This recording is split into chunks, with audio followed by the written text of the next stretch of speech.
Together we'll walk through the fire. You're never alone.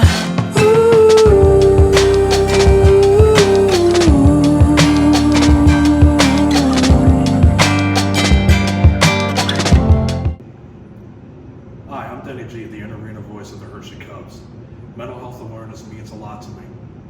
Mental health is something I've been struggling with for the past few years. It's made me a stronger person because I realized there is help out there. You are never alone. I'll be the first to admit when I first went to get help, it wasn't easy. But I reached out to someone and they guided me on how to get help. And if you're suffering through mental illness, just remember you are never alone. Reach out and get help. Hi, I'm Eric West. I'm number 29 on the premier team for the Hershey Cubs.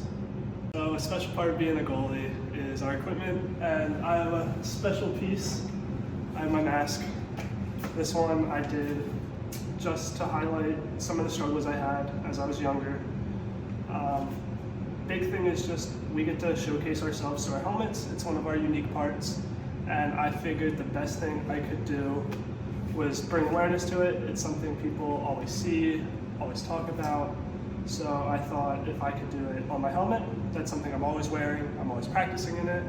I'm going on away trips. You don't know who's gonna see your helmet, whether it's other players, parents, people. It's just something that, I felt I could do to bring awareness out and get that conversation rolling. One side, this side is the ribbon for depression. This is the depression awareness ribbon, and then the other side is the suicide awareness ribbon.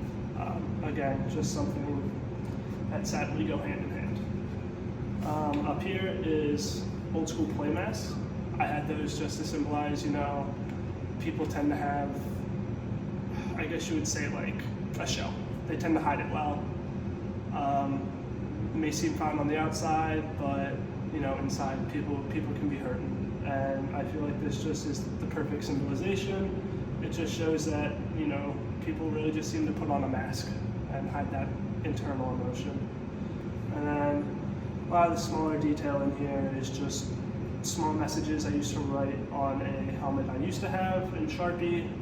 I was just able to get those on the mask throughout.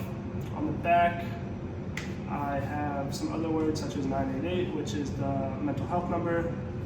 I have a bunch of other things such as 105, which is the number of men that take their life a day.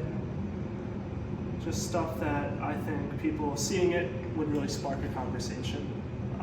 And hopefully, should somebody need it, get that conversation rolling with someone that can help. So my story started when I was about 17. I was playing AAA out in Philly. It was just a grind. I was driving an hour and a half to practice, 3-4 days a week, and I just started to feel tired, and I wasn't really getting that enjoyment I used to get out of hockey. So going into my last year of 18s, I decided I would come home for the year. I stayed out. I didn't play AAA hockey. I came home and played just high school. I figured if I'm gonna get enjoyment out of it, I'm gonna go have fun, I'm gonna be with my friends, I'm gonna go do stuff I never managed to do. It was my senior year. I did online school all throughout high school. So I really just wanted to be able to experience being a kid, being a high schooler, something I felt I always just missed out on. I came home, I saw a therapist, I was able to get the help. I was able to do things I never did before. I went to my first high school football game.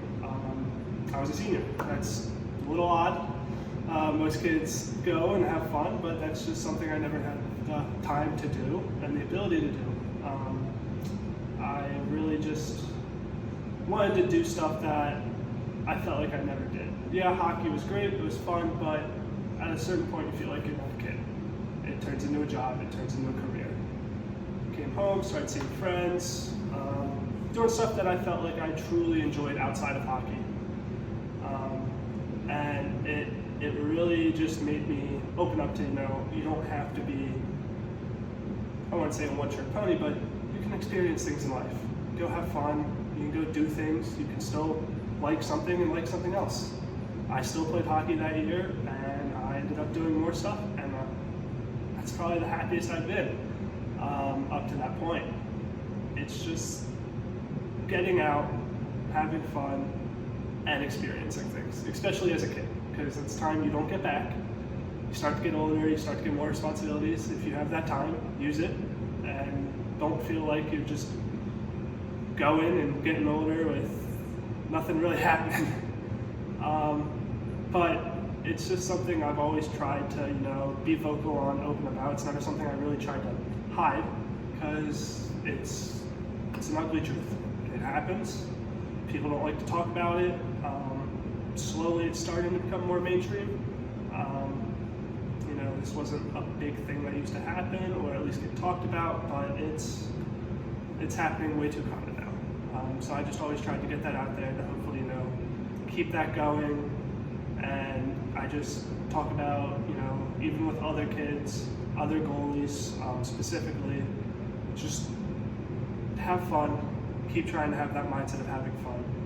Don't get worked up over anything. You show emotion, have fun, get upset, get sad, but don't let it spiral. Get out there, have fun, and just try and keep that mindset open of just, if something happens, work through it.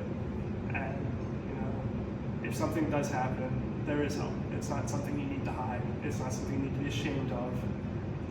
It's everyone goes through it. Everyone just takes it differently. And if you need it, get the help, and it'll make you so much better. Hockey, it's a team sport.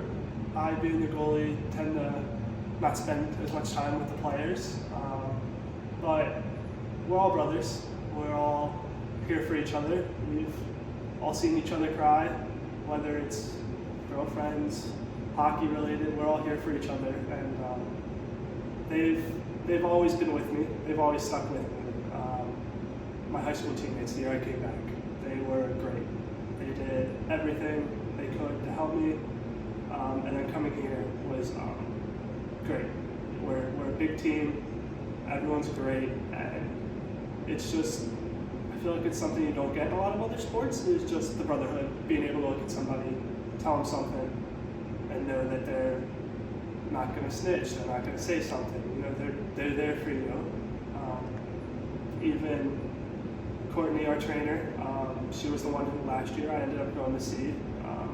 I had 2 surgeries last year. My grandfather passed away. Just a rough year. I ended up playing 1 game with 2 surgeries. So I was having a rough year. I started to feel maybe I was starting to get that hill, go down it again. And I felt comfortable enough to reach out and talk to her about it. And everyone here, arms wide open. They were able to help me. The guys were able to be good. It's just something you don't want to see someone else go through. You can go through that. So it's just trying to, treat your brothers and help them get through their hard times, because you never know when you're going to have to go back to them. But it's just trying to be nice to everyone. It can be tough, but like they say, you don't know what someone's going through. It can be something real deep, and you're having a hard day, you say something to someone, and you just, who knows, maybe you set them off. You hit a tick, you hit something deep, they're not having a good day. It's just trying to be good with everyone, and trying to not push buttons, just be nice. Just be nice to everyone and try and keep that spirit going.